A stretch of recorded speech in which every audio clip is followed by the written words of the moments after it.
Welcome everybody to 48 Talk, episode number 63. I am your host, Derek Vasconi, and joining me today is that Canadian guy, Haru Hika and DX. What's up, everybody? How you guys doing? Cho. Just chilling. Haru, thank you so much for joining us this week. You are kind of filling the void for us since our esteemed and fabled leader, Robin, is off in La La Land in Japan, and he's been checking in, and seems like he's having a great time avoiding getting eaten by deers and not spending money in Shinjuku like I've encouraged him to do because he has no budget, he told me. Relatable. Because he spent it all already on, like, you know, WOTA paraphernalia, like everything that's unrelated. Yeah, exactly. Like, I think you were talking about getting those, right? So... last time I checked, there was a typhoon in Japan at the moment, so... Yeah, I think he's right now, he's unable to do anything really or leave, but, you know, we wish him to be safe, and I'm sure he is. I know the real danger for him is not coming back, because I think he's loving this so much that, like, I mean, seriously, because, we get daily reports from him, it's amazing. Yeah, you should have seen that time, But the thing is he went to the AKB theater, and you know, he felt that rush, that surge of being even just in the lobby. Even though he kind of struck out a little bit with some of the Team 4 things he wanted to do, but that's okay. He was there, and it was very nice to see Robin's excitement and joy. And it's kind of the reason why I'm bringing this up is because I think if anyone is watching, you know, please go to Japan and please go experience it, especially if you love AKB. Just to see Robin's face in the picture really reminded me of how I felt when I went earlier this year. And Yayo, you know, DX, I'm sure you guys can both relate. Yep, definitely. Haru will relate eventually once she gets to Japan. I was crying. Yeah. Right? When I went there, because it was Iris' graduation. So. Oh, right. That's right. I so lucked out with my trips until now. Yes, I so lucked out. Oh, man. You did. Although there is a rumor that there was somebody foreign that actually got into the theater. I think Josh Box commented on it or said something about it. Yeah, the jury, I think, yeah. I call BS on it. I don't think it's real. But, no, it's real. It's real. He showed a ticket on the Twitter. He showed a ticket. Yeah, he has a ticket on Twitter. Like, he did, like, not the ticket center, but another site, actually. Guys, it's one word, man. Photoshop. Come on. No, he actually went in. Like, he was like, oh, I should follow SKIMO now because I got in the theater.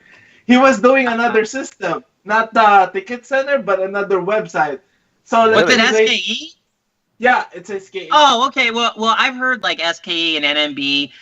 Those you can actually have more because NMB, particularly from what I heard, that's actually somewhat accessible for foreigners. But I know the AKB theater, forget it. Like it's you know, not gonna happen. I wish, but no, I was just lucky. I was just lucky with my ticket because I went with the couples route. So yeah. That's right. Yeah, but you also I think went at a time when I think they still were allowing foreigners to be in there. I mean, again, this is all hearsay. We don't know, but I'm just very jaded about the whole approach that they're taking because I just still feel like even though they set up the foreigner application and made it easy, it's not.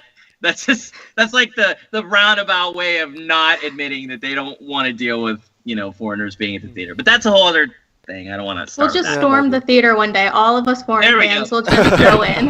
They'll have to let us in. No choice, right? Yeah. I'm still doing that idea of like in Discord 48.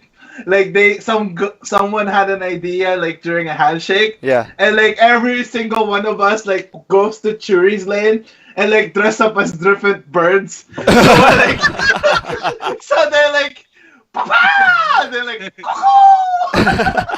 and that is so not what we were just talking about, but yet somehow makes sense because it's you saying it. So, yeah, pretty much.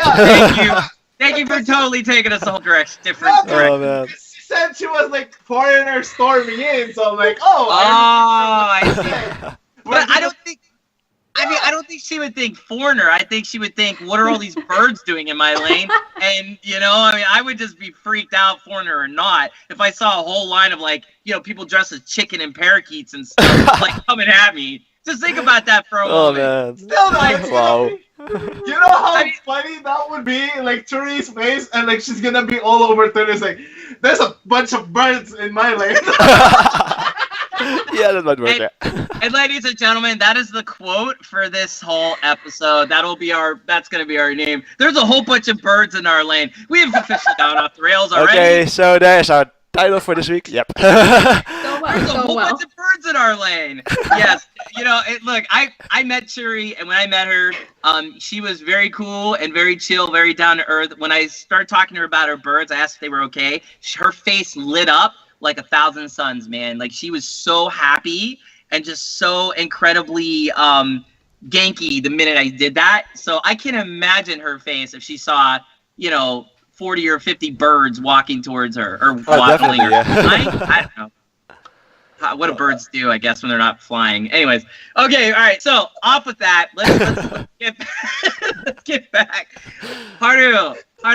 First of all, again, I can't reiterate enough. Thank you for making time in your schedule.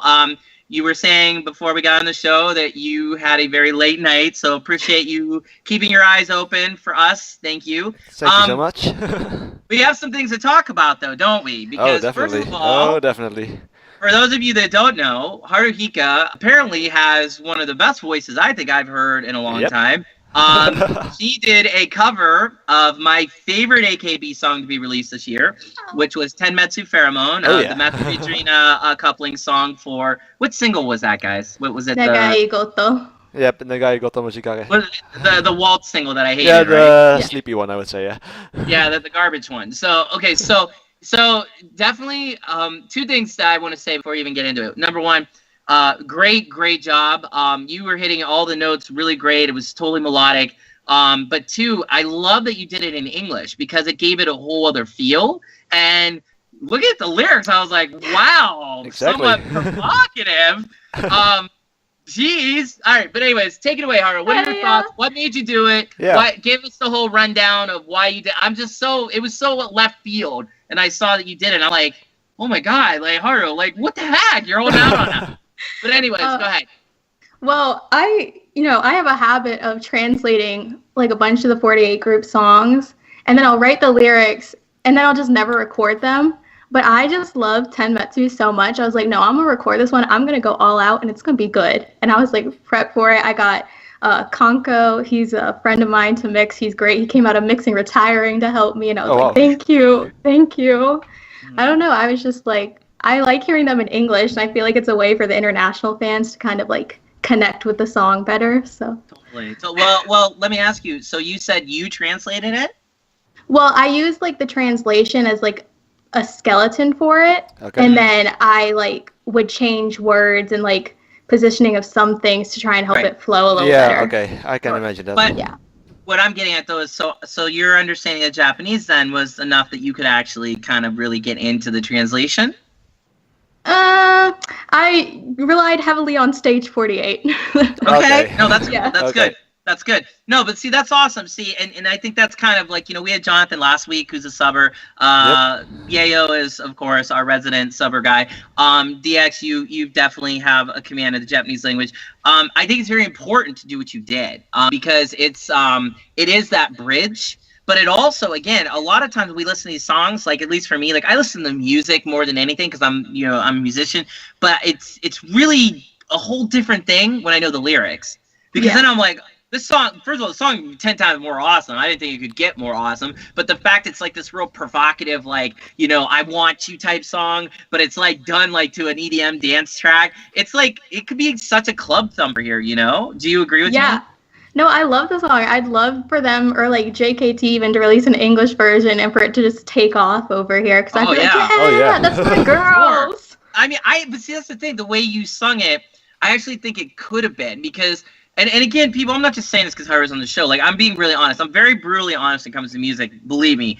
And you really nailed it. Like, the one melody part, the bass, the one part, like the big stretched out vocal part. You know what I'm talking about? Where you did it a few times. And it was so good. Like, there was no waver in your voice. How many times did it take you to record it? I'm curious. Twice. Oh wow. That's it? Impressive, actually. I had to think about it because I did like a first one just testing out the lyrics, and I went through and I changed some things, and then I did like my finished version and the yes. Yeah, right. That's what I mean. Yayo, DX. Did either of you, when you were in Japan, go into karaoke? Yeah. What was your experience with that? And I got a point for this. I just want to ask you guys first, though. Well, experience with singing at a karaoke is like just having fun. There's no pressure to do it exactly right, you know? There's no pressure to do it perfectly. That pressure is gone, but if that pressure is there, you can really crack under pressure pretty much. And then I tried singing in the past for officially but it's more like I had to take 5 takes or something to actually get it right, but man, it's really hard. What about you, Yayo?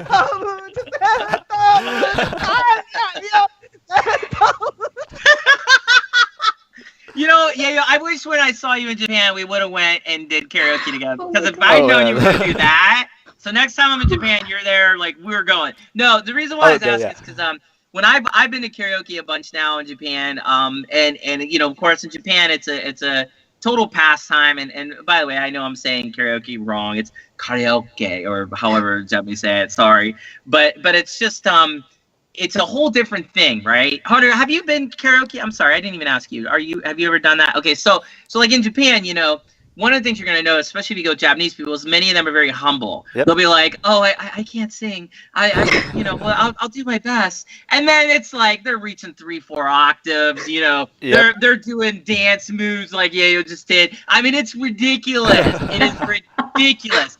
I had that happen to me where my best friend, who I always stay with whenever I'm in Japan, Chochi. Like, Chochi's like just the most chill dude, bilingual, you know. He doesn't come off as a brag or anything, and he's like, yeah, let's do this. And so he likes to do English songs. He gets a kick when I try to do AKB songs. He's like, you don't know Japanese. I'm like, well, you know, I don't care. I just like kind of hum it along, you know. Come on, come on, you know. That's my version. But for him, he's like, I'm gonna do you too, and I'm like, oh, sure, okay. Good luck with Bono there. I mean, this dude, like, the very first time I went karaoke with him, he, like, just nailed it. It was like, for the streets have no name. And it was just like, I'm totally tone deaf. Like when I sing, okay, I make birds drop out of the sky. Oh, wow. That's how bad I am. Like, I can play music, but I can't sing. Yeah, go ahead. So we're still on the bird topic. Is your mic out? Your mic. Yeah. Hello? Hello? That? Yeah, you're good. Now we got sound. Try again. We're still in the topic of birds, right? No, okay. So anyway, but my point is like, I just I can't sing, but I thought karaoke, like you said, DX, like there's no pressure. Yeah. There's no worry about being bad, but I felt incredibly bad because my friend Chochi, he surrounds himself with like a lot of musicians. So I went karaoke with him again, and there's like 3 other people in the room that were all like professional singers. But what was cool about this was they did a lot of AKB songs for me because they knew I liked AKB. So they tried to make me feel good. That's why I love Japanese people, because even then they try to make you feel good. But it's just funny, you know? So Haru, the point in the moral story of what I'm getting at is we need to go karaoke together because I want to trick people that don't know you can sing, and I want to just watch their faces when you bust out with this stuff, especially in Japan. People will freak out when they hear it. Wow. You'll get a lot of sugoi. You'll hear that endlessly. Actually, I've got a pretty funny story about karaoke myself, actually. It was on my trip 2 years ago. I was just singing a Gakt song, and apparently some Gakt impersonator walked by our booth, and he heard me sing, and he actually thought it was the original Gakt singing. I was like, huh? Awesome. Yeah, apparently apparently my voice is pretty deep and I can really hit this style of singing pretty much. I was doing Journey Through the Decade back then, and I was like, this song really suits me. I really like it, so why not sing it? Very, very, very cool. You know what I like is when I go to karaoke and I see like all the AKB songs. There's just lists and lists and lists of them. This could be a good seg into what else I want to talk about, but I'm not going to do that because I said a moment and talk about something else with her. But I was going to say like, you know, I also like that lately. Like I've been in a lot of the underground like idol world now, and it's really my biggest appeal point to me these days. I've even started to see that now in a lot of karaoke in Japan whenever I'm over there and like a lot of the booths. So I'm very happy about that. I don't know. It's just a good experience overall. But I can't wait to go karaoke with all of you guys someday. Yeah. I hope we all can do it. And I'm actually in Japan next year, so maybe we can hang out. Oh, we will. Because my plan is to be living in Japan next year. And definitely when I'm there, you guys all will definitely be staying with me. And you know, we're going to go have fun. It's going to be great. So anyways, moving on. AKBingo this week. This is something I want to jump into again because of you, Haru. Your girl did not so bad, right? Why don't you tell us? Yeah, go for it. Tell us about it. What happened on the show? Why is this important? Go on. Well, they were doing like a family like music competition. I think this is from what I was able to gather from it because I didn't find a sub. But Tano did a group with her mom and her dad was hysterical. Like his hair, I was like, wow, flowing locks really just, you know, run in the family. I see it now. Yep. But she killed it. I actually like teared up a little bit listening to her cry because I was like, that's my girl. She's on AKBingo. She's killing it. And, you know, spoiler alert, she won. And I was like, yes. Yes. Appreciate my girl. Appreciate Tano.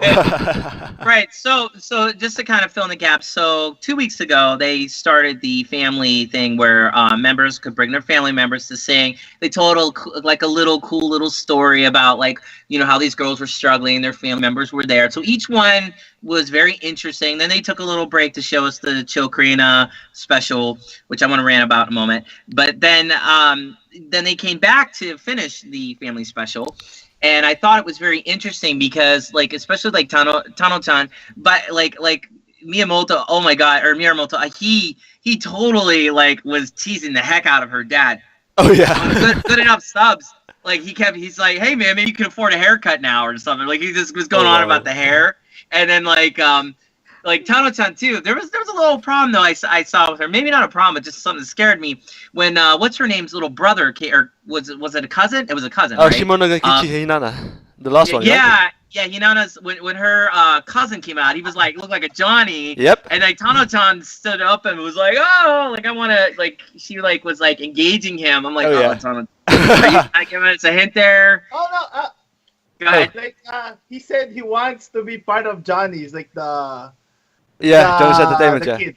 Yeah, she wants to be part of Johnny's, not like he's the one who said it, like the kid himself said it. Right, and then Tano-chan's like, I want to wink or something, and he was like, dink, and then she was like, ah! She like freaked out. It was so fun. They all did, all the girls there. But he was actually really good. Like I could actually see him being a Johnny. He's very handsome. Oh yeah, dedefinitely. Like I think a few years he will be a Johnny. Yeah, actually. pretty much. But I thought it was just very interesting. That Tano-chan, I thought she did good, but for you three, who did you think was the best? DX, who did you think was the best out of the family that went? Let's take a look. I really like the Chilkrina one. Tana was good as well. Like Seichan as well, and I really like the Chiori as well. So it's really hard actually. I can't pick a favorite. I really like those I mentioned actually. So. What about you, Yayo? I like most of them, but like the Thanos' dad is just way too amazing. Yeah, like, true that. Like true when that. he comes out, like he was saying, like he was like super shy, and like Tano just sells him out. It's like you really want him to come, like to succumb you. Like I knew that you wanted to, like you wanted Muramoto to say to you like. Nande Allen! Like, oh my god, yeah. This guy is awesome.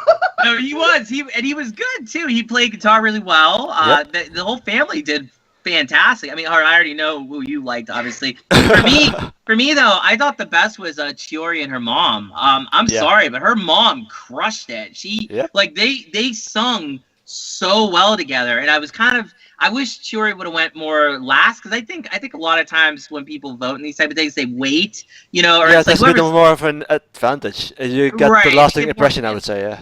Right, but I would say Chiori was the one that resonated the most with me, because it was just so beautiful to hear her and her mom. And her mom was also funny too. Her mom was like really kind of like her. Like, I mean, you can see where they get the. You see where she get. Yeah. With that, Chocorena's dad or something. Yeah. Yeah. It's like, oh, perfect. He looks good. Yeah. No. But I thought overall the whole thing was just fantastic. It's exactly what I want in AKBingo, was to bring something very personal that wasn't necessarily cheesy. Like, it was very inspiring to hear like these girls like getting support. Like Tano-chan, when she was like, I was gonna quit, but then my family believed in me. I was actually surprised by that. I mean, we all knew she was having some issues, obviously, but when she did the play, that kind of showed her that showbiz could work for her. And she is gorgeous, so it's like, definitely. At the very least, I could see her being a model or even a fitness thing, doing like a Sayaka Akimoto thing there. Yep. But I don't know, Haru. What did you think overall about, like, can this go well for Tano-chan? This is the first time I've actually seen her get any exposure in how long? You know what I'm saying? I was like, when I actually saw her on AKBingo, I was like, well, I know I'm watching this episode this week, because I've been like not watching it. I've been watching it here and then, because I don't know, I just haven't been able to get into it as much recently.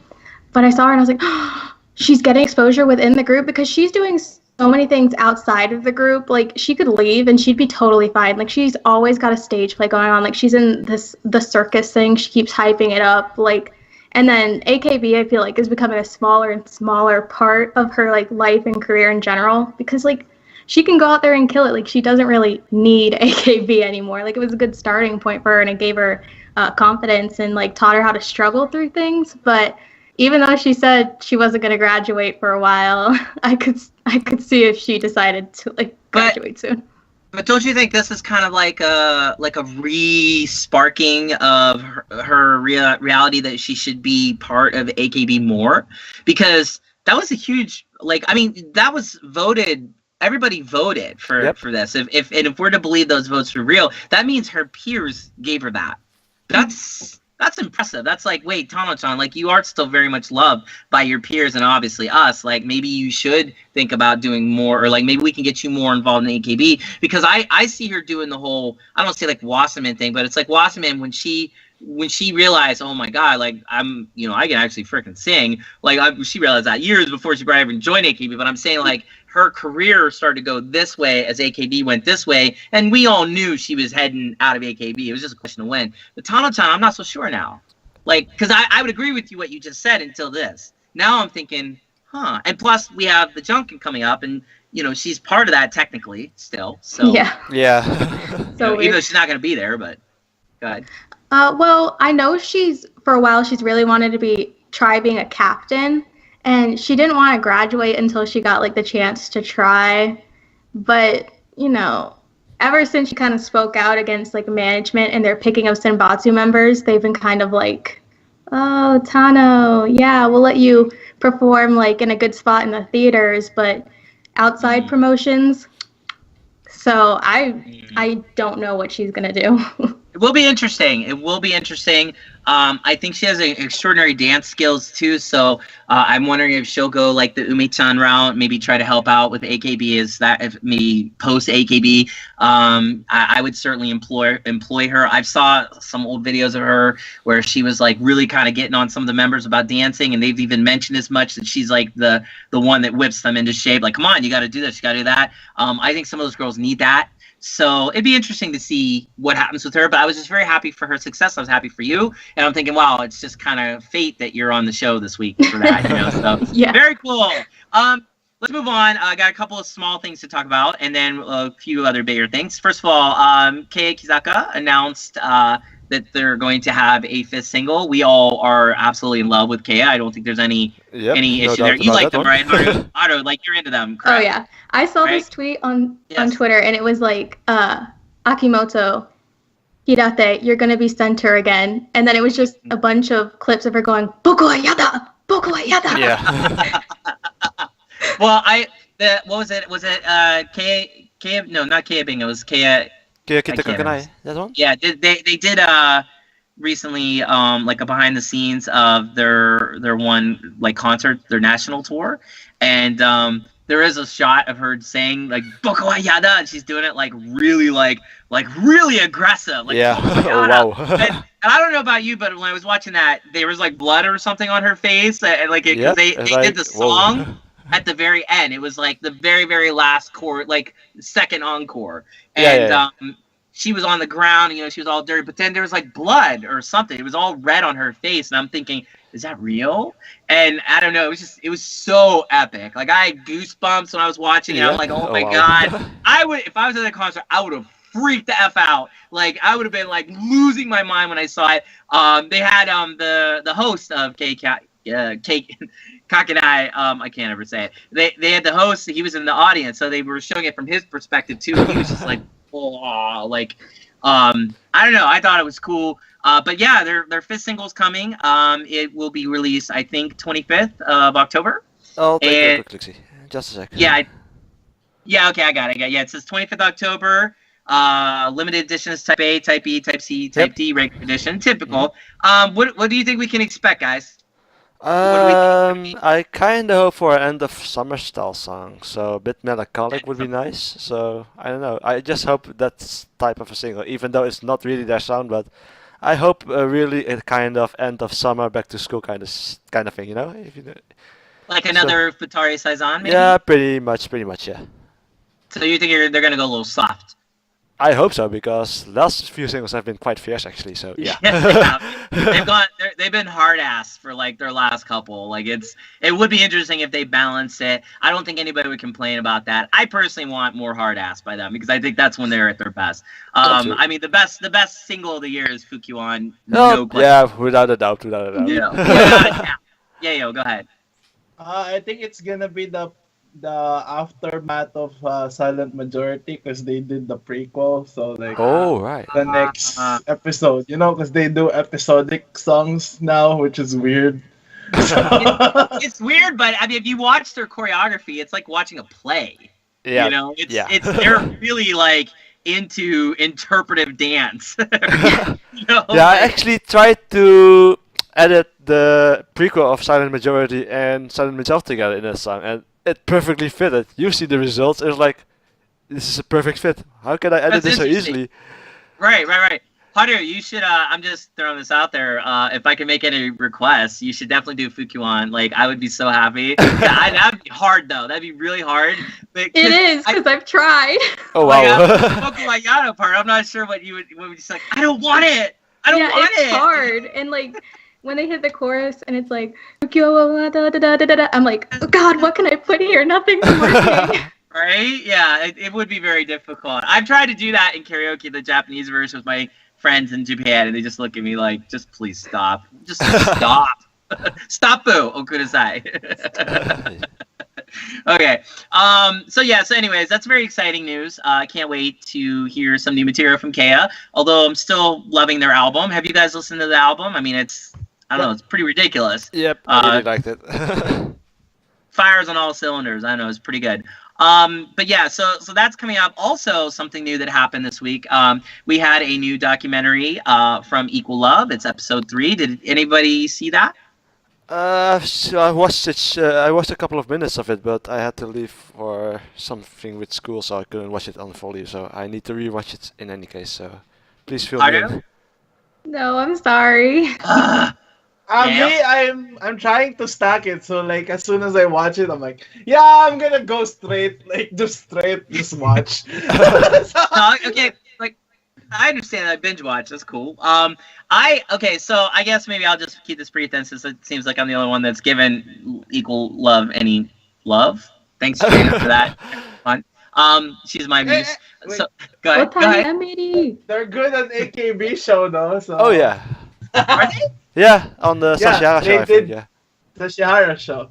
Oh, that's too cool. I'm so excited to hear that. I don't know, the documentary again, I'm just gonna say, even though I'm thinking more about the background than the foreground of the documentary, but I gotta be honest, the music that they play over it is so inspirational and so beautiful and it's filmed so gorgeous. I was really taken by that, but also from the Japanese that I could understand, which I actually understood a decent amount of it, weirdly enough. It was this episode was them prepping for the MV, the shooting of the MV with them in the water and stuff, and then also prepping for the Tokyo Idol Festival. And I can't wait because next week is the Tokyo Idol Festival. I can't wait to see that episode since I was there and I saw them. Oh, wow. Yeah, watching them perform was pretty awesome. But what was really cool about this episode, I thought, was that it really showed the amount of work that goes into even just doing an MV. I mean, they were doing makeup. I mean, even just for little shots for God knows how many hours they were in the makeup chairs. And then on top of that, when they were doing the individual shots from their MV, where it's like the close of the cameras, so many of these girls were just overwhelmed by the fact that they even had the opportunity to do this. And, a lot of them couldn't even really do it at first because they were very nervous. And they're like, it's our first time. Like, I don't know what to do. But it was just, again, if you are interested in the idol world, if there's anybody that listens to this or watches this and thinks like, the idol world is for me, watch these documentaries because it's pretty raw and they don't gloss over stuff. And like there was the one part where we were kind of talking when we saw the MV, how we saw the one girl fall in the water. This video clip shows quite a few of them falling in the water. And because it wasn't just that one. It was like every take they were falling. So, because it was, that's understandable. You have the waves crashing into them. I mean, what do you expect? They're like, 20 pounds each. So, yeah. No idea. I actually like that though. During the MV, Me too. That one girl falling over. I think that added like a more flair to the MV because like she's doing it intensely and like, oh crap, sorry. Like, oh okay, bye. But see, I thought it was an oversight at first because I'm thinking, wow, like you guys couldn't do a better job editing. It's only an X amount. How many thousands of dollars you're putting in this? But then when I saw this documentary, it filled in the gap there for me. They were falling every single time. There was so many of them falling. So they probably couldn't get a single take all day. And they were on a schedule. And they're like, screw it. Like, we'll just leave it in. And in a way, like you said, it added flair. So I actually like that. Even though I think we've talked about like that before, how that seemed to be like, well, what are they doing? Couldn't they do that better? I actually thought it was the best part of it. At least one of the parts, Because those little accidental things, sometimes they work, I think, to your favor, Yeah, it does. Oh, very cool. Okay, but we'll move on from that since you guys didn't watch and you guys are all losers. So, anyways, no, okay. I love Watch Equal Love. It's so good. It's so good. They're so good. Like the documentary, like I would like to watch it like not episodic. It's just one stack. I got it. Okay, so this is what happened. I need to know what happens next. I got it. Okay. Right? Like somebody really needs to sub it, man. I'm telling you, because I think it's a very good eye-opener into what it means to go from like a little idol group into a big idol group. Like it shows that process so well. That's why I like it so much. Because if it wasn't for that, maybe I wouldn't so much. Because the music-wise, I'm still not sold. But like I would say, watching the girls' progressions, I can't help but support them. Like I don't see how you couldn't if you're into the idol culture. Like you will support these girls if you watch the documentary. That's why I'm harping on it so much because it's so good. So expect to hear more from me next week too. Anyways, okay. So two big things I guess we could kind of focus on for most of the rest of this, depending, of course, what we end up talking about. AKB, Paul at jshowbiz.com, he decided to, list data up to September 14, 2017, the list of like the top 100 singles in AKB. I'm going to go through the top 10 only because, there's not enough room for 100. I was completely blown away by what was first. I didn't know this, and I was totally blown away. Thank you. But number 10 was AKB48's, Give Me 5. Yep. And that was at about 1,436,519 copies. Yeah. I thought that was cool. Give Me 5 is iconic. Yep, it's a good song actually, yeah. Yeah, but after this, there's really only 3 others that are iconic as far as I'm concerned. And that's what blew me away because the ones you would think are on here aren't on here. So number 9 is Kaze wa Futeru. Yep. Does that I can't even remember what song that is. Can anyone help me out here? Yeah. That one, yeah. Okay. Sorry, thank you. I knew you guys were. Number 8 though, this is the one that I was just like, Yeah, what the really? heck? Tsubasa wa Iranai? Yeah, that sleep song, yeah. Huh? Yeah, exactly. No offense to all you Mion supporters out there, but Jesus, like, that song was so boring, but only because of the Sosenkyo, I would say. It's I guess. relatively high, but yeah. Steine, I guess, maybe, but... I mean, yeah. I think I know why, because, like, Mion's push by then was so big, like, that's why her single sold pretty high, so... Fair enough. Yeah, fair might be. Yeah, the Mion push. Yeah, that was like 1.5 million, so that's pretty good. Number 7, that's an iconic Koitsuru Fortune. I'm surprised it didn't rank higher though, because that's the one that had like I think probably one of the most biggest international appeals. You know, I'm sure you guys all remember all the videos that came out of people doing it worldwide. It was beautiful. It was so heartwarming. Yes, guy. I think people are forgetting the part on Koisuru Fortune Cookie that Ikuma is part of this MB. Ikuma? Aren't you... Ikuma wasn't in Koisuru Fortune Cookie? Yeah, she was in Koisuru Fortune Cookie. No, aren't you confusing with Kokoro no Placard? Was I think you're... Yeah, it's Ikuma was in Kokoro no Placard. Because Matsui Rina was in Koisuru Fortune Cookie, and she wouldn't have been in it because they had to switch. So, like, Ikoma was traded to Nogi, or from Nogi for Matsui Rina, remember? Yeah, that was 2014. Yeah, pretty sure she wasn't in it. Yeah. Ikoma wasn't in Koisuru. Yeah, so it's, because Matsui Rina was in Koisuru Fortune Cookie, because I remember seeing her in the MV, so it's like, I don't think it would have been Ikoma. But that would have been interesting. I wonder if it would have sold more, because you had the Nogi crowd behind it then, you know, so... Okay, so moving on. So number 6 is Everyday Katusha, another iconic song. Yep. I don't know. Again, thought it'd be higher. That's probably one of my all-time favorite songs, if not my favorite song, by AKB these days. Just every time I hear it, just makes me nothing but happy. Number 5, another iconic one, Flying Get. That's an interesting one. You know what I mean? Because like.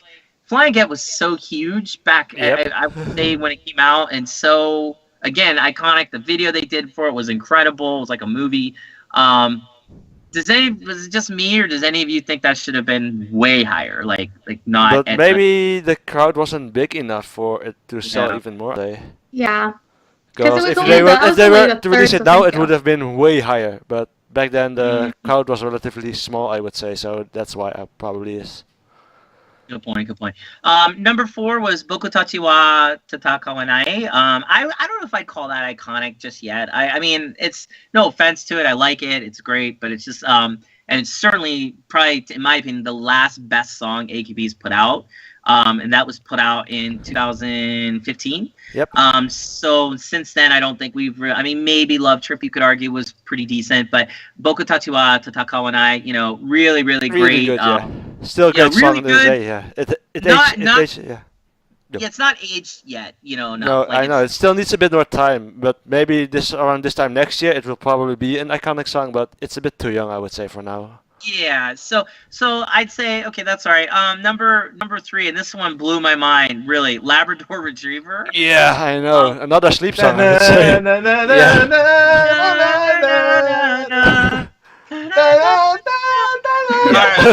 Sorry. Oh, look at help us out here, Haru. You're the only one that can sing, probably. No. You know. I think that only sold well because wasn't that the year after Sashi won for Koisuru, right? So this was the voting single for Kokoro no Placard. That was the 2014 voting single. Yeah, people were probably just trying to make sure Mayuyu won. Like, I don't like that song. The song was so sleepy though. Man, if I needed to... yeah.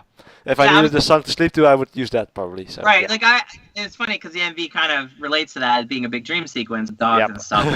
But like to me, the problem I have with Labrador Retriever is not necessarily the song. The chorus to that song is so beautiful, but it's the rest of the song that doesn't work for me because it's just kind of like meh. But I like the chorus. I think the chorus is very touching. Yeah. But I would say like it's the MV that's the problem for me because it's like let's throw dogs and the girls in bikinis on a beach. It's okay. Let's do adorable dogs, which everybody loves, and let's do. It just seemed very manipulative.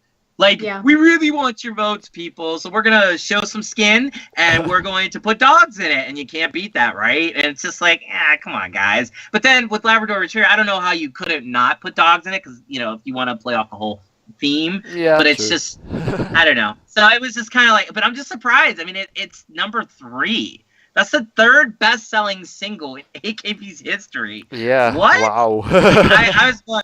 The second one, I would say you could say it's, I guess, iconic. I don't really like this song at all, but it's Manatsu no sounds good. It had 1,822,220 copies sold. I don't know. That was Achan's graduation single, so to be expected, it'd be high.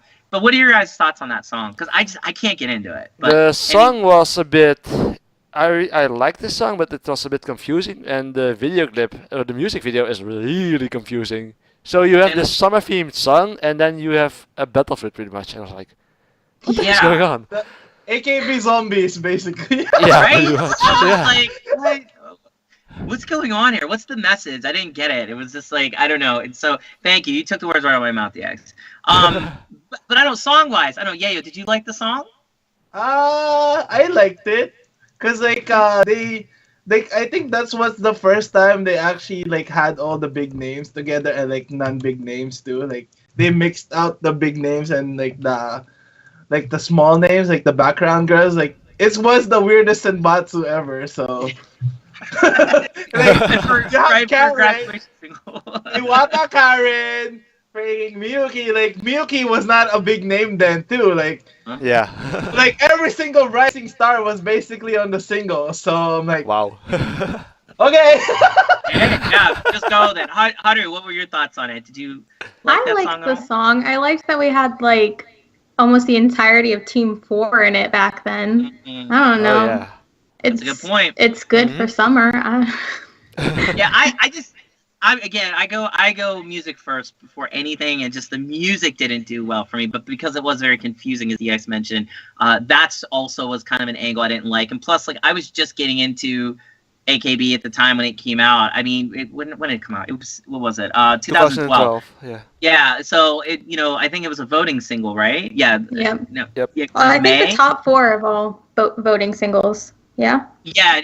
Yeah. So I just I don't know, like it just the chorus, everything, just nothing worked for me on a musical level, or else I probably would have liked it. But it just, I don't know, it just blows me away. That's the second biggest one. If anyone's noticed by now, we don't have the big songs that most people like when you go to the. I mean, Ponytail, Ogoe Diamond, Heavy Rotation. Heavy Rotation.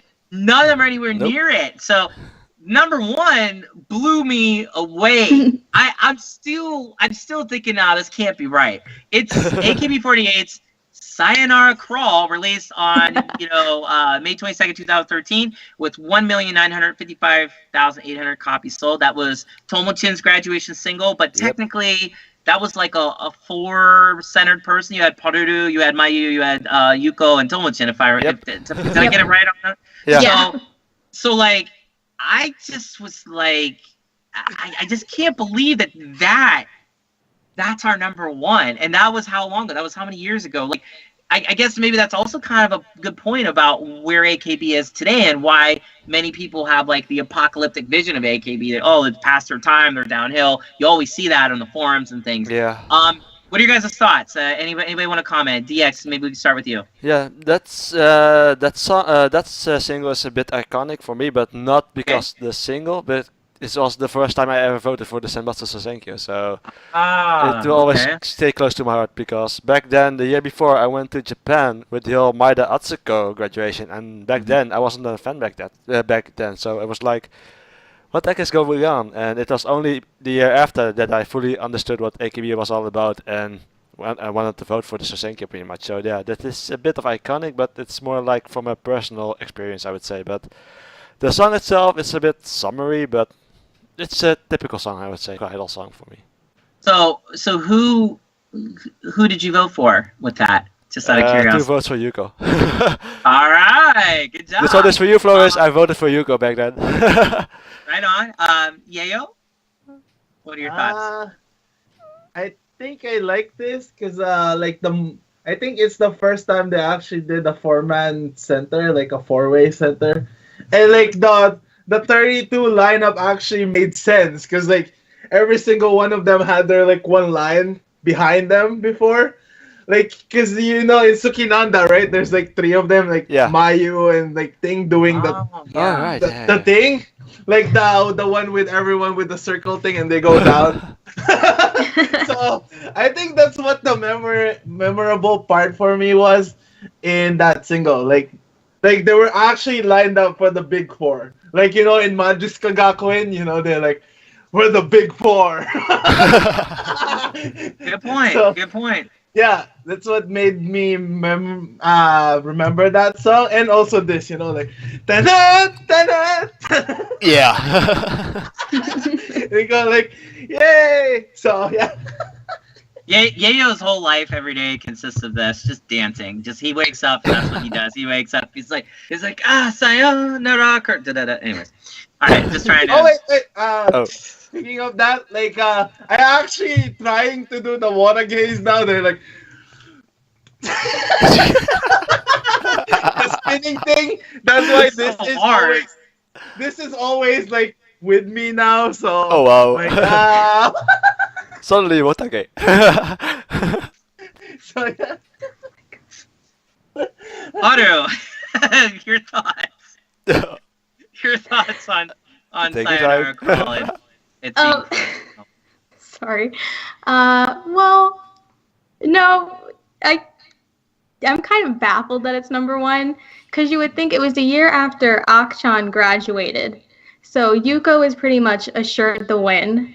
So I can't imagine there was a huge push from her fans to try and buy extra. I know it was Tomo-chin's last single, but then she didn't even rank well at that Sosenkyo. Nope.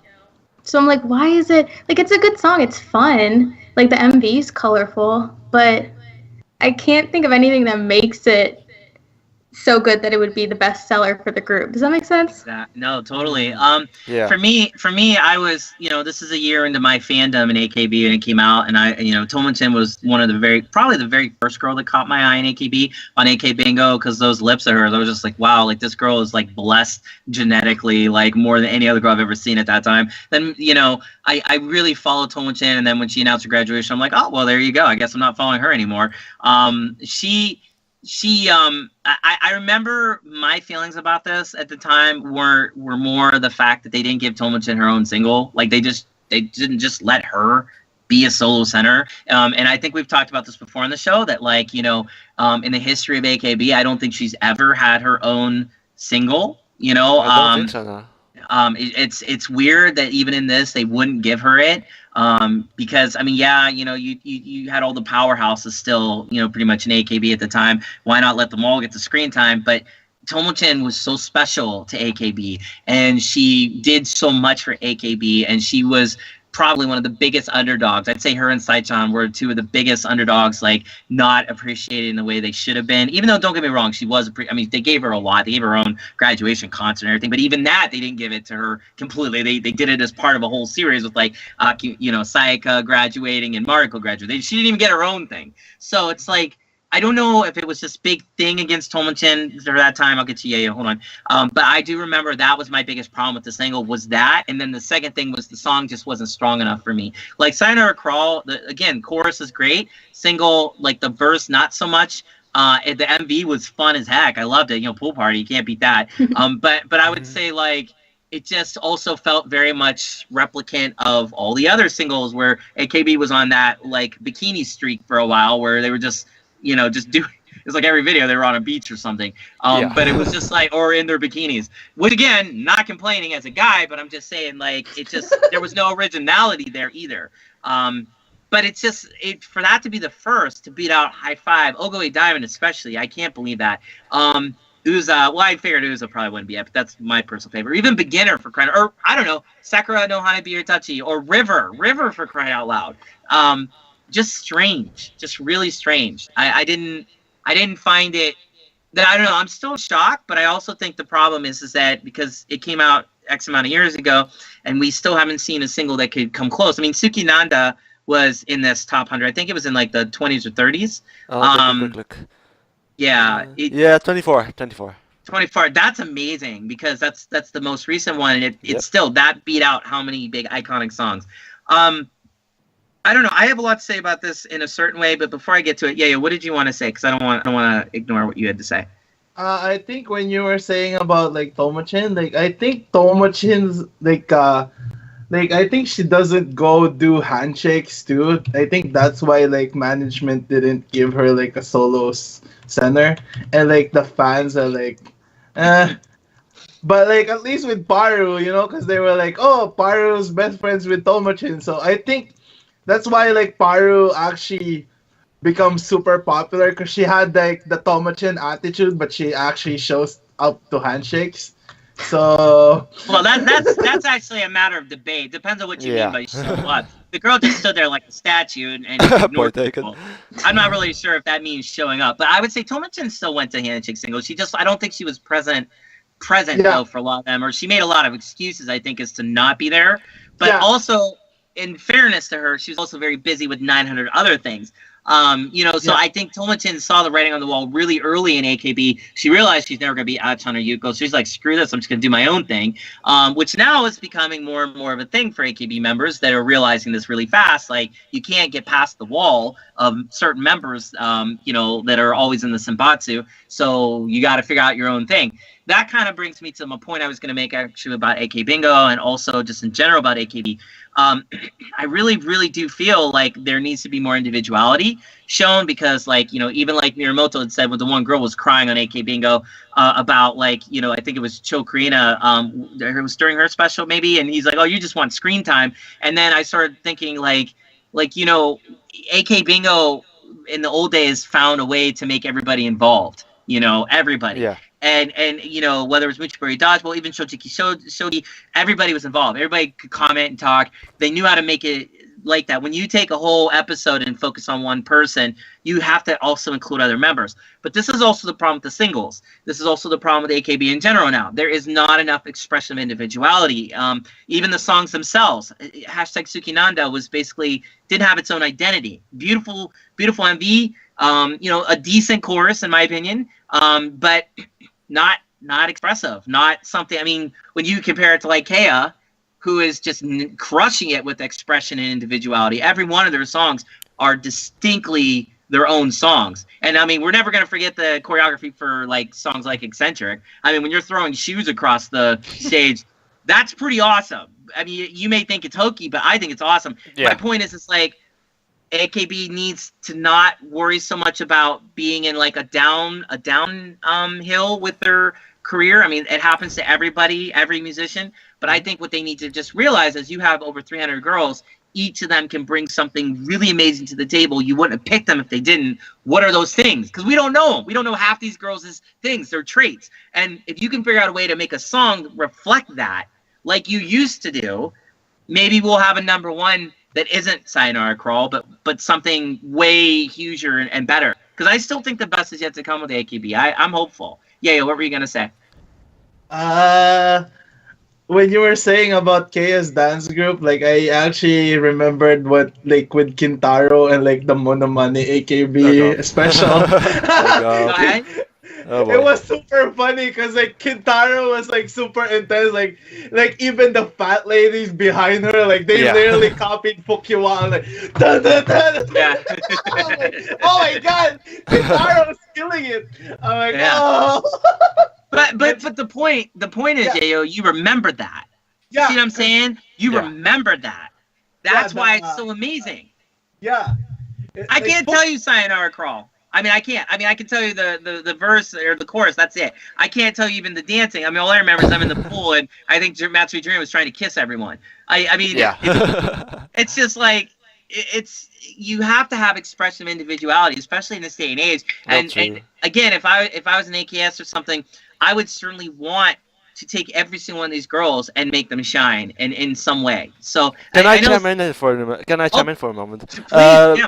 One of the bigger problem I have with the recent AKB single is they include sister members way too much lately. There hasn't been an individual AKB48 single at all lately. It's always been with the sister group members, but not only AKB48 members. For crying out loud, you've got like 300 members to choose from. Can't you make a decent senbatsu out of that? I was like, can they get an individual song? Yeah, well, we've got the theme song, but those are never the main song. We want a AKB48 only main song, and that's what's been missing lately. Absolutely, totally agree. I think the body count of sister groups members in this latest was what was it like? Way too much. It was so overwhelming compared to how many AKB members, and considering it's freaking Mayuyu, who's never been in a sister group, who's only been AKB. I mean, you would think they would just try at least to have a little bit more of an AKB presence, but no, it was all sister members. But then again, that's also kind of a sense of the sister groups are starting to pull. I mean, you can't. NGT is the force to be reckoned with. STU, once they actually come out with something we can get behind, they're going to be destructive to AKB as far as like taking the spotlight. SK is kind of, I think, getting a resurgence. NMB, I think, still down in the dumps, and HKT is sort of just doing their own thing in Fukuoka. Yep. But I would say, like, you're right. Like this wasn't an AKB song, and that is also missing. That is definitely also missing. So I would ask our watchers, first of all, what is your pick for the best song, or what do you think should be the best song? I mean, we've kind of talked about this also before, but this is obviously only going by CD sales. But I'm just curious what you guys think should have been the top. Let me ask the commenters a question. If you were to make an AKB48 only senbatsu, who would be your centers and what members would it consist of? I like that. I really love to see those in the comments. I'll comment down below. You'll see me. Yeah, I was actually thinking about that because I think somebody put that on Facebook as well recently, and I was really thinking about who would I have, and it was actually pretty hard because even though it shouldn't be, I was just thinking, my mind has been so focused on sister groups lately that I literally have kind of forgotten about AKB too. I hate to say that, but NGT's been on my mind since I saw them at the Tokyo Idol Festival, and SK, of course, because Mayoshi's in it, and Matsujina's in it, and somebody did a Tenmetsu Pheromone cover that's made me now think about that. I don't know who that was, but that was amazing. Oh, sorry. I don't know. It was just very cool. But actually, and this is a good seg, we do see a chance that something could come back to an AKB member because we have the Janken coming up next week, which is going to be awesome. Which, by the way, before I forget, I will have that Janken link. I'm going to try to get that set up, and then maybe we can put it in the description for this video. I don't know. Will happen. I just need the link. I will put it in. Yeah, I'll set up the Skype thing. Basically, just click that, and you can join. I will be on all night for it. I'd love to see you all there. We're going to chat it up on Skype. So I'll be joining as well. So thank you. Yeah. Yayo, are you going to be around for that by any chance? Yeah. I'll make sure my phone actually is on the charging mode because last year my phone died because everyone was like, like okay. Haru, will you be joining? Oh yeah, definitely. Okay, cool. So there you go. So we'll all be there. And definitely it'll be a lot of fun. We will chat up like we did with the Susenkyo. That was a blast. I had so much fun with that. Jonathan will be stopping by from NKM to help translate and also probably, give his opinion too. I'm sure he said he would. So I know he did for the Susenkyo. He helped us out a lot. And anyone else that wants to join or help or translate or, be funny, just come join. There's no rules in my Skype chat. You can swear and do anything you want. It doesn't matter. You're not going to hurt my ears, so it's really hard for me not to swear even just doing this, but we're trying to keep this family friendly. Otherwise, every other word on my mouth, probably the F word, but I have to say anyways. But the Janken is coming up. I'd like to spend the rest of our time talking about that just because, I don't know, we have all of the units. They're all set. We even have a late edition with Takashi Jiri. Oh, no, that was actually the Susenkyo. Rinachi Susenkyo. Sorry. Sorry. My mind was going a different way. I just saw that on Showbest. Okay, forget I said that. Anyways, Janken Tournament. First of all, we have all the units, the solo units, the member the multiple member units. Gonna be some interesting things. I think we were talking about prior, like if we see like a 1-member unit going up against like, Yeah. 16 Gen. Oh man. Do we have I don't think they have. They have the Takai match. They have the matches. They have the like all the blocks ready. I think, correct? Yeah. But do we know who's actually facing who? Yeah, it says on the blocks, on the Taikai matches, on the link I send you. Okay, So, right. It's like Nyam versus Rupu Renon. Okay, yeah. So okay, so we have for the Takai for the A block, yeah, we have Nyam versus Rupu Renon. Nyam is Azumayuki, Koga Narumi, Mitamayo, Hayashi Momoka, Tanigawa, Ari. And then B. Yeah. All play. And Rupu Renon is Takashi Mao, Ishimura Anako, and Kado Yuria. So seems like that should be an interesting matchup, I guess. But again, I'm still trying to figure out like if it's gonna be just all of them together doing the Junken at once, or one member from the group, or I think it's just one representative, like what they did in like the pre-Janken tournament, because like they choose like whoever it is. Okay. Also, on what you just said, like Kado Yuria has announced her graduation, so like. Like, right. So that's sort of kind of a damper, so to speak, I guess. Yeah. But if they win that, I wonder if she would stick around. I don't know. I mean, I don't think in AKB48 in the history we've actually ever had a member say they're going to graduate, then say, nah, I'm not going to graduate. We've had them leave and come back. But yeah. Like Joe Eriko and Kikuta Ayaka. But Kikuka, I think Kikuchi. Yeah. Sorry. Yeah, Miss pregnant with 2 kids, I guess. But I would say like no, but I mean we've never actually had a member renege, like be like I'm just kidding. So like maybe Kato would be the first. That'd be cool. Anyways, so also in A block we have Otsuyoi, and they actually I don't think are facing anyone. They get a pass. So that's Ego Yuna, Ichino Narumi, Saito, Makiko Uchiyama, Mikoto, and Fukushi. Now go ahead, Yao. I know. I'm just saying, like, if they're not, because you were saying the pass, it's actually called the seed. So because it actually goes like 1, 2, 3, then like. Right. Okay. Wow. Thank you for clarifying. Okay, so that should be an interesting group. SKE all the way. Then we have Genghis Cats versus Hime Party. Genghis Cats is Kusakabe Aina, Seiji Reina, Mirakumo Fuka, and then Hime Party is Ozaki Mami, Kuroya Yui, and Hiroda Aoi. I don't know anything about any of those people. Anyone want to comment?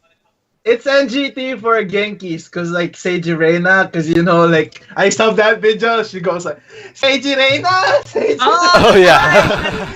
NGT. Yep. I'm all for her. That I love that video. Oh my god, I can't believe I forgot about that. Very cool. Haru, did you see that video? No, I don't know what that is. Oh my god, yeah, Explain what this is real quick. It's worth explaining.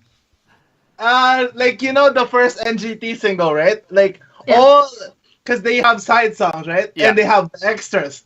Like every single one of them did a 5-minute video. Like every NGT member did a 5-minute intro video, and like the one that stood out the most was like Seiji Reina. Like she made her own Aitakata version of her, like a self-introduction of herself in Aitakata version. So it was super fun. Very cool. Yeah, you have to see it, because like Yayu shared that link with me, and the Seiji Reina, it was so adorable. Like it's just I don't know. So that's cool. I haven't heard anything about her in a while, so that's good. So number 6 is Mari Anen, which is Ariyama Anna and Abe Maria. These are 2 girls I am definitely rooting for. But the question is, will Abe Maria be there? Yeah, she is, because she's performing still. Because remember, like yesterday, I saw her name performing. Like as soon as TP8 takes off, she's gone. But like now, like they're just building TPE. So I think she's there for a while, like in Okay, AKB. all right. Okay. Yeah. So in other words, Abe Maria is not transferring because she'll be in AKB forever because Taipei is never gonna happen. Cool. All right. Number Oui. 7. Number 7 is Arinan versus 16. I'm just gonna say all of 16 Gen. Arinan is Miniyoshi Arisa and Shintai Nonoka versus the entire 16 Gen team. Okay, I'm sorry, but that's gonna be the funniest moment in all of this whole Junkin, unless 16 Gen keeps just steamrolling over everyone. To see these two poor girls there.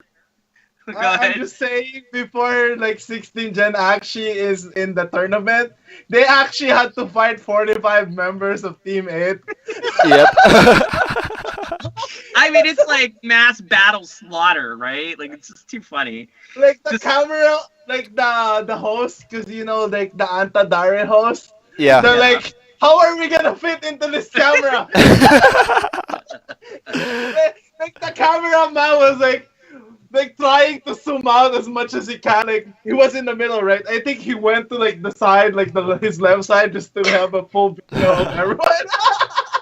Yeah, I want to take a quick pause before going through all this, and we are going to go through all of them because I want everybody to be fully prepared for Junkin. Haru, what do you think about the cosplaying situation? Robin wanted me to get a female perspective on it, so I was like, that's cool. But what do you think? I mean, like, are you excited to see the members here cosplaying? Yeah, I love to see all the different cosplays. Like, I always think it's fun. Like, I thought it was so funny when Takamina was, what was she, Tokyo Tower? Tokyo Tower, yeah. A couple years ago when she had funny. that stupid Exciting. costume on. And then they announced, what was it? Kibo Teki Refrain, and they're all stood up there in their cosplays, and they look ridiculous. Yeah, what are you going to say? Yeah. I'm gonna add to that, like, she was actually fighting Sayane with the Osaka Tower. Yeah. Right. Tower So battle. funny. Like, the competition of the cosplay is super real every Janken. And, like, they even had a meme of, like, the Tokyo Tower fell down, because, like, when Takamina lost, She like, fell down, yeah. Yeah, no, the tower has fallen! I love the little stories that come out of the Junkin. Like, there's stories within stories there, and that was one of them. So much fun. A lot of the girls are very, like, tongue-in-cheek. They know how to make fun of themselves. That was a good one. The Nachan sisters was probably my favorite, though, because oh my god, they look so wonderful. But Haru, do you cosplay? No. My friend does, but I don't. Yeah, I think it's cool. I love cosplayers. I think it's great, but I never could. DX, you remember at the Tokyo, at the anime con in the Netherlands, there were so many people cosplaying. Oh yeah. Remember that? Yeah. That was Awesome. fun we were all just, our jaws were on the floor looking around, everybody like, whoa. Yeah, you do cosplay at all or no? Me? Yeah, you. No, I just go to the, like, every year, just go to the convention and it's like, whatever, I'm here. Kind of thing. That's me every anime convention here yearly, so I'm like, I'm here.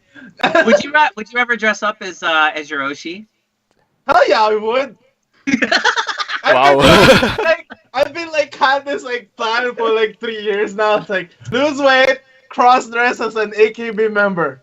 And like I'm trying to imagine Yayo in the Bukwata Chirata Takamina Valkyrie. during the convention this year, I was actually planning to make like the silent majority guy version of the uniform. I'm like, I'm definitely gonna go silent majority, like guy version of the uniform. I'm like, oh my god, yeah.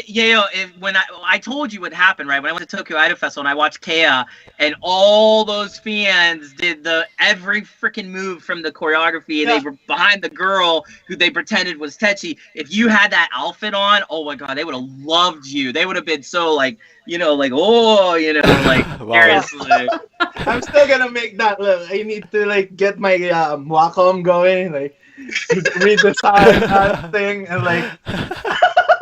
This is why he's practicing his singing and dancing and his catchphrase, because he's gonna be auditioning. We're gonna have a real AKB49 on our hands. You know what? This is why I love you. I would totally vote for you too in every Senbatsu single. I would seriously like sell my Kia, which probably wouldn't get me many votes, but I'm just saying I would sell it and then I would give you those votes. That's how much I would totally support that. And by the way, if AKB AKB48 did have a cross-dressing member, and this is the other thing, I actually think that wouldn't be too bad of an idea. I think that'd be cool because in Japan, you see cross-dressers on TV and variety shows. It's like an accepted thing. I think it's very cool Japan's approach to sexuality there, even though it's like contradictory because they're also very conservative in a lot of ways. But they you never see a problem with that, like Matsuo Deluxe, for example. And did I say her name right? His name, her name. Anyways, Matsuo Deluxe. Yeah, I think. Yeah. So, but I just think it's very interesting that you bring that up because if you really could do it, I mean, if you wanted to, I wonder what they would say. I wonder if they'd be like, yeah, why not? No, I'm just saying, I'll make the guy version of the uniform. I'm not actually cross-dressing. Okay. So but I would be like, give it to you guys, like, hey, this is the design, go make your own kind of thing, So I'm gonna be like, one episode we're gonna be like showed up in the guy form of Kea, we're like, dun dun dun dun dun dun dun. Oh my god. That would be Please do that one episode, please. All of you in matching uniforms dancing, please. Oh god. If you think I'm bad at singing, though, like I said, you should see me dancing. It's even more of a nightmare. So I would have to just I don't know. I'd have to just stand there and pretend. I don't know. That would be so hard. So, all right. So moving on. Okay. So because we got a lot to go through. Okappers versus the Kokeshi sisters. This is definitely the match for me of the entire first block. Okappers is Pure Hatanao, Muto Tomo Fujita Nana, and of course Kokeshi sisters is Okappa, Fresh Lemon, and Vivian. Mirakawa, Vivian, or Vivian, however you want to say it. I don't know. I love every single member just about this participating in this, with the exception of Tomo. No offense to Tomo, just not a big Tomo fan. But I would say, like, seeing the ex-Junkin Queen, Fujita Nana herself, going up against the one group I want to see win. A little bummed by that. But, I mean, this is definitely, to me, the highlight of the A block.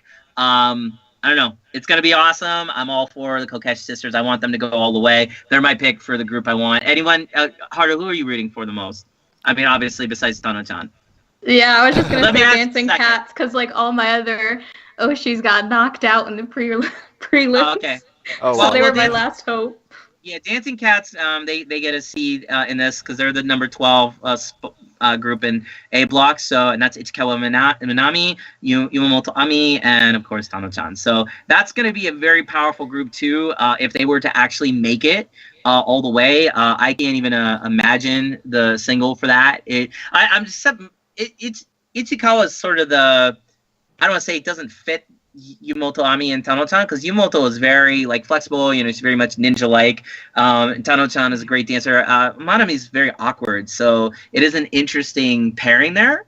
But I think it'd be very cool if they could make it all the way. In fact, so many of the groups I wish could still have their own thing regardless. So I'm kind of hoping they'll have kind of like a second and third and fourth place gets coupling songs to whatever. I don't know. I think Huh? I think the third and second gets a coupling, I think. Okay. Yeah, that's cool. Wow. Okay. Yeah. So all right. So moving on. B block. B block starts off with Hanari Shimai versus Renatsune, and Hanari Shimai has Ijiri Ana and Mizukawa Mirai versus Renatsune, which is Kojima Natsuki and Kato Reina. Very cool pairings there. I would love to see Natsuki, go far. I love her. I think she's great. I think she's another one that I don't want to necessarily say is like an underdog in AKB, but I just wish there was more of her. She's so beautiful. And Renachi, of course, being Renachi. Yep. Cool. So. Oh my god. Nice. This is so cute. The old trophy. Yeah. Also, then we have a past group one that gets to move on.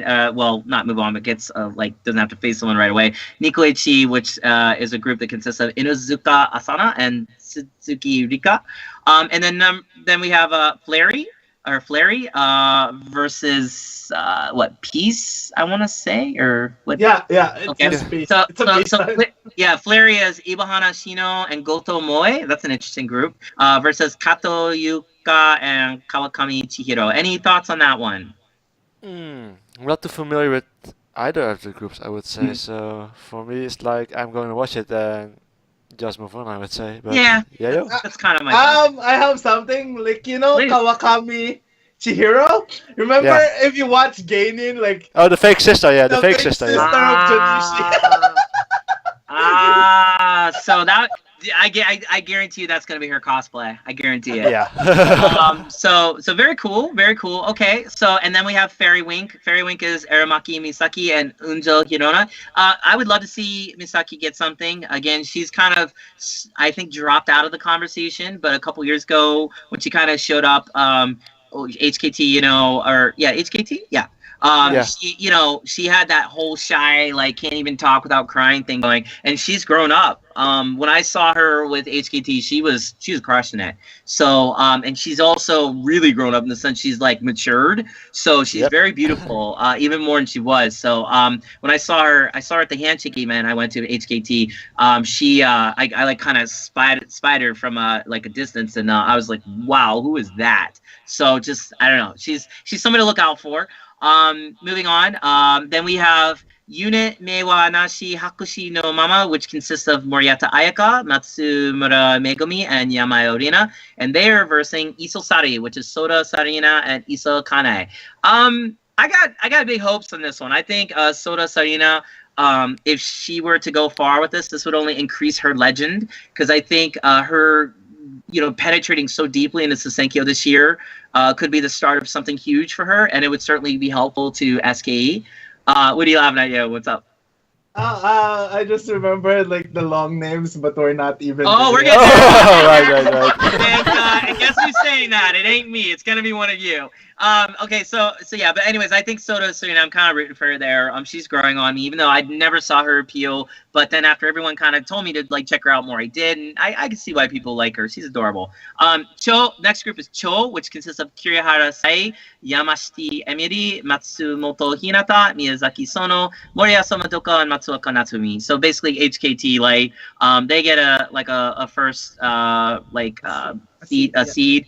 All right, next is W Mion, which is Nyukaichi Mion and Nakagawa Mion, versus Ho Masako, which consists of Takira Kayako, Ino Miyabi, Okawa Ryo, and Tatsuya Makuo. Some big names there. This is one of the first groups we're seeing out of the A and B blocks that have some seriously big names. I mean, really big. Like Mion is huge. I guess maybe not. Maybe she's really the only one. But Takira Kayako is pretty huge too, I would say. I don't know. That looks like that should be a lot of fun. Yeah. The next one is the big one, though. What, the next one? Nico. Yeah. So that's Kubo, Satone, Yamamoto, Ayaka, Matsuoka, Hana, and Obata. Yeah, those are all wow. And they get a seed. So that's gonna be interesting to see who they get. How these groups are gonna come up and end up facing each other. So very cool. Moving on, C block, we have Ueno to Shimono, which consists of Ueno Haruka and Shimono Yuki, so obviously it's to play off their name, versus Namba Setoichi Kaizokodan, which is Morishita Maiha and Hangao Yuzuha. Any comments, any thoughts on that one at all? The Kaizokodan, the Pirates of the STU and NMB.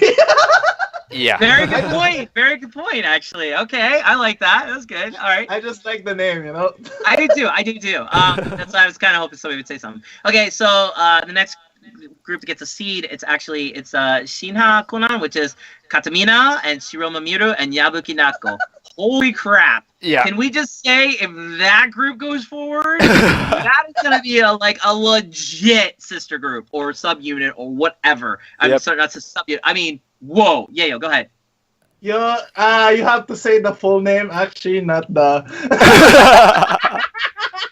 not the shortened version, like it's actually long. Yep.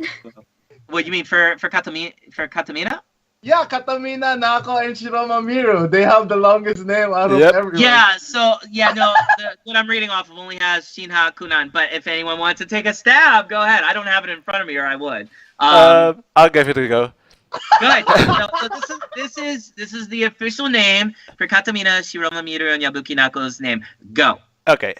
秋の放課後、新講師の体育館で一人バトンの練習に汗を流す方みんなを屋上から博愛の眼差しで見守りながらふと飛行機雲を見つけた矢吹なくを見て美術室のこもり芸術とは何かと何回の問題の頭を悩ませていた自分に英語が戻るしがまめる。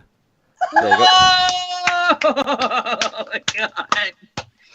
This is another thing that's going to I know maybe they were trying to do all these group things for obviously do something different than the Junkin, but also to decrease the time since there's so many members participating. Yep. But let's be honest, if this group moves forward, they're not going to decrease time at all because Nope. you have to say the name every single time. If they have that white lady that always says the names Kato, can you imagine her trying to say this? Oh my god. She's gonna be like, I give up. Yeah, pretty much. I was having a hard time already, and I was just reading it out from a list, I would say, so yeah. But can I be honest? I really want this group to win, probably. Oh yeah, definitely. Oh, definitely. Her, obviously, Katamina, Miru's growing on me, Yabuki Nako I like, but I just think it just would be hysterical. You couldn't, how would you even package that on a CD? Yeah. They actually have to do the official name when they actually win. That's what I'm saying. Yeah. That'll just be the whole cover. No picture of them or anything, just their name. Just text. Just text. Can you imagine if you worked at a record store and you had to catalog that? You'd be like, his mother. You'd be like, what? It's, oh my god. It's kind of obviously a throwback to the Matsushima Junkin inspired single. I just think it's fun. It's hysterical. Anyways, alright, so moving on. Oh, please, I just want to add to that, when they were putting the seeds, everyone's super short and theirs was way over at the floor. Yeah, over the floor. Oh my god. Too funny. The staff was you have to shorten that. Yeah, they're gonna have to. There's no choice. That's probably what they're gonna end up doing. But it would be really funny if they didn't, and they just let that be a running joke, because it would literally be running forever. Yep. So that'd be great. Anyways, sorry, bad pun. All right, so moving on. Santoro is the next group. They got a seed. Actually, a couple groups here have lots of seeds. Actually, Santoro consists of Minarun, Chiri. And Kaotan, I'm so oh, actually no, they don't have a seed. They're versing somebody. Sorry. Yeah. I'm so rooting for this group. It's not even funny because those are all three members I met at the SK Handshake. They were the three members I met, which is just so weird that the three members I actually picked to meet are in this group. I didn't pick anyone else because I couldn't, because Tani, I missed out on her, unfortunately. But they're versing Ayukani-chan, which is Tano Ayaka, and Nakamura Ayaka. I think seeing a group with Minarun and Kaotan in it would just be, I can't even imagine the madness of that group. So it would just be too much fun, and it would be so off the wall that I'm really hoping they at least go deep in this and maybe get a single out of this or something. The next group is actually the one that has the seed. It's Fusai, which is Mirase Sai and Yagura Fuko. Not sure how I feel about this one because Fuchan is it feels like she's gonna graduate any minute. Just the way things have been going with her. I don't know. Are we rooting for NMB here on this one? So I'm a bit conflicted on that one actually. So yeah. Me too. So I don't want to give my support behind anyone that I know is probably has one foot out the door. It's just I don't know. Tano-chan's an exception because I just love this girl. Probably not as much as you, but I definitely love her. I don't care what she does. But I'm hoping if she wins, that would be even more reason for her to stay. This could be the year of Tano-chan. We don't even know it. So, or her dad. Maybe he'll show up. Her dad wins, so thank you. I would so vote for him. That's Oshi. Oh my god. Sankan is the next group. Sankan is a big one, really big one. Sashihara, Minagishi Minami, Kashiwagi Yuki, and they're versing Amari Mono Sanbatsu, which is Nakanishi Chiori, Miroshige Ana, Tanaka Natsumi, and Akiyoshi Yuka. So basically HKTs, ex-HKT, plus HKTs, funnier members, versus, girls I think they try to be funny, and then they come off not being funny, but then they end up being funny as a result, I guess. I don't know if you follow that logic. They're accidentally funny. I'm just saying, as soon as you have Dori and Murashige, everything's gonna be funny. Oh, yeah. It's gonna be great. not to mention, Murashige, we never see her, in the Junkin. If I remember right, either she gets knocked out or she doesn't even make it. So To see the Russian princess, I'm so pumped to see this. It's gonna be awesome. Plus, you have Boss, and you can't beat anything with Boss. And Chiori is just she's Chiori. She's amazing. So the next group gets a seed. It's Kado Ishi, and that's Ishida Chiho, Ishida Minami, and Kadoaki Miuna. I don't really have an opinion on them. During the pre-Janken tournament, there were actually against Jewelry, and like the guys from like Antadare, like they're the ones doing the prelims, right? They're like, which is the freaking stronger rock, the Jewelry or the Kado Ishishi? Like they were literally hyping it up. I'm like, ooh. All right, okay, that's good. Yeah. See, again, every little individualization counts. I like that. Very cool. Thank you for that. Melody Twins is next. They consist of Jitoi Nene and Machi Otoha, and they're versing Yoko Negapion, which is Kitagawa Yoshino and Fukai Negai. Again, nothing to say except I like Melody Twins. I like the name. And Nene, I think if I remember right, I met her at one of the handshake events, and if I remember right, she was very, very, very polite to me, very sweet. Okay, and then the last group in the C block is going to be Songs. They have a seed, and it's Akashi Natsuko, Nakano Reina, Yamada Suzu, and Shimizu Rika. So, anyone want to comment on that group before I move to the final block? Yeah, Baba's sister, Yeah. Baba's sister. Yep. The Baba's sister. Very cool. That's my comment on Songs. What I'll say about what we've heard so far is I love the fact there's a lot of people I don't know anything about, and I hope to know about. I hope their cosplay will impress me. I hope they'll do some joke that I won't get but will get later. I hope that they will win even. I'm actually okay with just about anyone winning because there are so many unknowns. There's so many like D and E and F tier members of AKB48 that are in this, and I love it. So I think this is really, really going to be amazing. Anyways, D block, last block.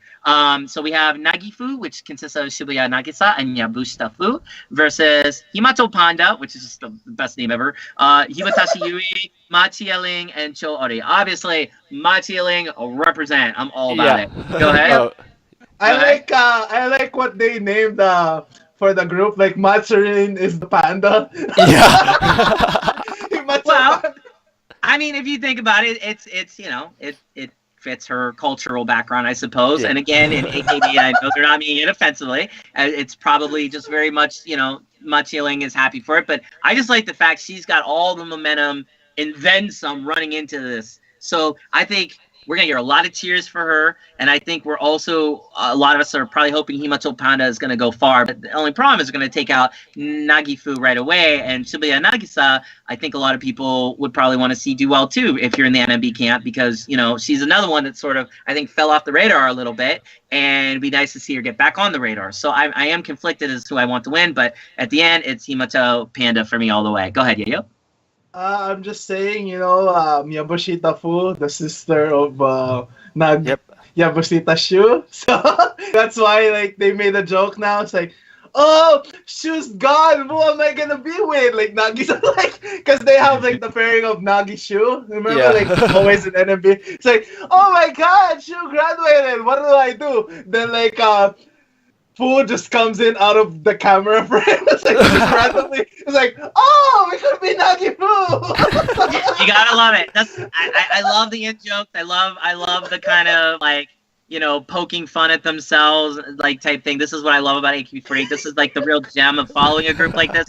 When you know stuff like Yayo does, you can see the humor in it. It's very funny. So very good point. Moving on is Fluffy. That they get a seed, and this group consists of Atsumi Aya and Sakamoto Mari. Yeah, okay. Don't know who they are, but I'm happy to see them there, I guess. Next group is they're Sakai 6 Kisei. Sakai Rokusei. Sakae Rokusei, thank you. Yeah. And that consists of Aoki Shiori, Ida Ryona, Kamata Natsuki, Kitagawa Ryoha, Kitano Ruka, Komazaki Haruka, Takeuchi Saki, Hiraka Yuzuki, and Yamada Juna. And they're going to face Fall in Love. I love that name. Oshiba Rinka, Nakamura Izumi, Ando Erina, and Kojima Kanen. It's a pretty big group positioning there. It's going to be pretty full at the Janken table. Right. Oh yeah. They had to beat Matsui Jurina's group to get that. Wow. which group did Fall in Love, right? They did, correct or no? No, the Rokusei. Sakae Rokusei. Yeah. So I mean, I don't know. They're going to be a love it or hate it group. Maybe people are going to be mad that Matsui Jurina's group got busted because of them, or people will be like, hey, you have some strength going into this, beating somebody as strong as an ex-Junkin queen. So I don't know. It should be very interesting to see that, I guess. Next group is Shika versus Kuma. That is what Horishion and Uno Mizuki is Kuma, but it doesn't say who Shika is. I don't have that listed on here. I think it's Shion, because like the kanji of their names has like the deer and the bear, so that's why like let's make a joke. Okay. Let's make a joke. It's gonna be cool. Deer versus a bear for our kanjis. I'm with it. I'm with it. Very cool. Okay, sure. And then a couple more here. Hantane, which consists of Yokoyama Yui, Yamamoto Sayaka, Miyawaka Sakura. Oh my God, is that a group? That's a stack group. Versus Lil, which is Sato Kaho and Mori Hirariko. Poor those two girls. Poor them. I mean, to go up against like the beasts. Right? Yeah. AKB, NMB and HKT's like reigning champions, basically. I mean, I don't know. That's an interesting one. It's going to be a David and Goliath situation for sure the whole way. But I don't know. It'd be cool because if I remember right, none of the three in Yokoyama Yui's group have ever done well. Like ever. Nope. So maybe it won't be so David and Goliath. Yuihan has won before though. She's part of A in Pressure, Oh yeah. Like she's like number 5. That was how long ago? Her luck's not been so good recently. Society never she beat like obviously with the tower battle, but I don't think she's gone very far in other matches, right? So yeah, I don't know. So that'll be I guess interesting. Seiyuchi is the next group, and they consist of Tanaka Kuoko, Torobo Yuri, Imamura Mitsuki, Otani Marina, Yano Hanaka, and Sugahara Saki, and Fukuoka Sena, and they get a seed. Fukuoka Sena, Seitan, would be really cool to see her do something with this. I'd love, just for her alone, I would be rooting for this group. Go ahead. It's basically Seto Ichi's member with Seichan, so that's why it's Seiuchi. So, very good. Very wow. good. Very good. They're all creative with these names. It's like super fun. Good. It's more fun to the Junkin. Again, I'm actually pretty cool with this whole setup. Actually, the more I thought about it, I'm like, this is actually pretty cool. I like it. Although I do like watching for like 5 hours people just playing Junkin, but it's still gonna be long because they still have to do all the rankings and stuff. Just be little less longer, I guess. Anyways, Neru Mai ni Hitsuji Kazoe Tai. And that group consists of Chiba Eri, Nishikawa Rei, and Kai Kokoa. And they're versing Sakurambo no Yosei, which is Sugahara Riko. That's it? The solo. Wow. I mean, it's like, that's... Who do you root for there? Because Chiba Eri is so adorable. I love that girl. But it's like, I have to kind of root for the underdog. I'm always one of those people that roots for the underdogs, always. Even when I watch, sports, I'm always going for the underdog. And, Sugahara Riko is definitely an underdog here. And I just kind of want to see her win that. It'd be cool. Does any of you have, like, an individual, like, unit that you're rooting for that we've mentioned by any chance? The solos, or? Yeah, anybody into the solos? Actually, no. Okay.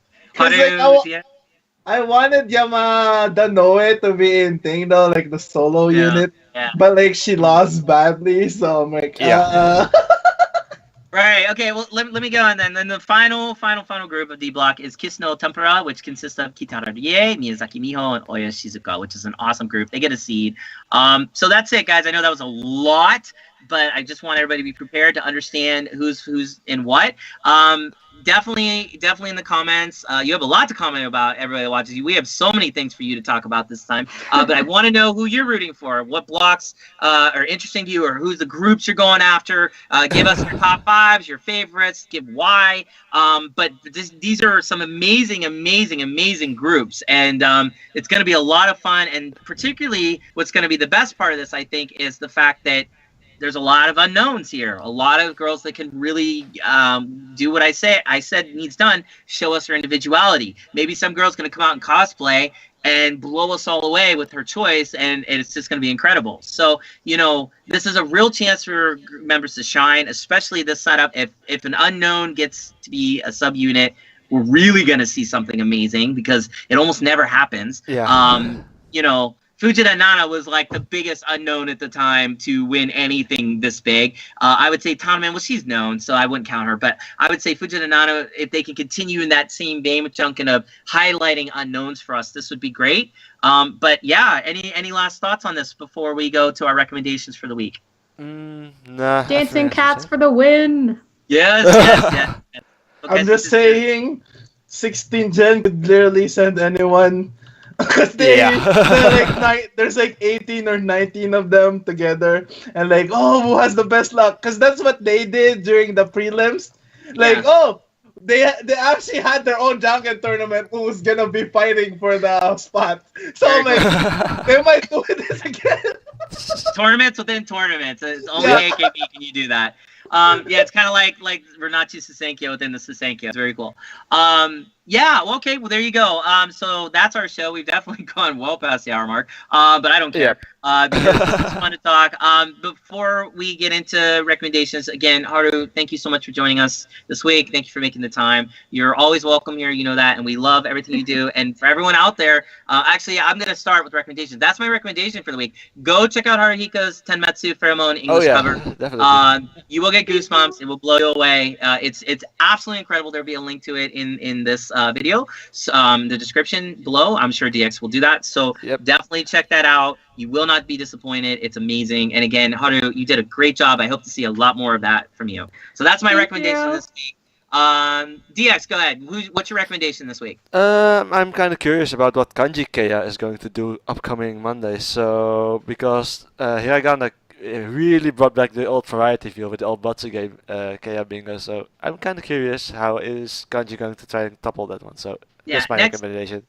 Next week we're gonna. I think we'll have Josh on, and if he'll be kind enough to do it, I have a lot to ask him, talk to him about. Plus, we will go over the Janken results. So it's gonna be a very long episode then. Also, I think. Yayo, what is your recommendations for this week? I actually want to say AKBingo, but not really, because it's gonna be like a compilation. It's like it's basically like a breeder episode for AKBingo. But I think Nemosu like next week is fun because like it's gonna be about the remaining 15 gens. So cool, very cool. That'll be fun. Anybody like their 15 gen members, check that out for sure. Haru, what is your recommendation for this week? Well, two things. My Tenmetsu cover, please. And since the AKB music ban is over in the US, please go and check out my group KNS48. If you want to like leave a comment in one of the videos and be like, wow, Ando Hikari is like the best member ever, I'd be appreciative. No, you don't have to, but please go and check out the group. And AKBingo if you haven't watched it, because my girl did good. Yeah, sure. Yeah, definitely check it out. Good Enough Subs has it on their backup channel that they have, so you can see it there still. I think I don't think he's taken it down, or they have taken it down, or she, whoever the mysterious people or person is that does it. Always in gratitude to you, whoever you are. But I will say this, this is always fun to do every week. This is great. Definitely had a lot to talk about this time. Thank you, all of you. You're making my temporary hosting role very easy. So it's always a good time to talk about the stuff for sure. And again, in the comments, please, I'm always in the comments. I always respond to the comments, at least for the first 3 or 4 days. I will check out every comment. I will make it a point to comment back. And so will DX. if you want to talk to us about what you think the top singles should be for AKB, let us know. If you want, as DX said, what is your what you wanted? AKB only. AKB only. AKB only. Yeah. Sambatsu or Sambatsu. Yeah. Sambatsu, yeah. Give us that. Talk to us about your Janken picks. Who are you picking? Also, to that effect, again, I will have the Skype link available here. You just have to click it and join the group. And then once you do, you know, we will be on all night. You know, I'm sure Taiwan channels or somebody will have a link. We'll probably have several up like we do every year of many links. So just definitely come and talk and hang out, enjoy, introduce yourself. Let us know what, you know, your excitement. Again, there's no judgment in our groups. You can say what you want. Just don't be a troll and be mean to others. But I would say overall, you know, we're trying to create a community here. This is what we're doing. So please, please, please come join us. And also, too, I think the only other thing I would say for this week is we need to have a final goodbye. So, Yayo, why don't you give it to us? Oh, I think I have something. You know, when they do the Janken tournament, you know, like when they go like, oh, that part, we could do that. You know, like. I'm all for it, my man. Okay. 1, 2, 3. Ready! Oh! And that's our show.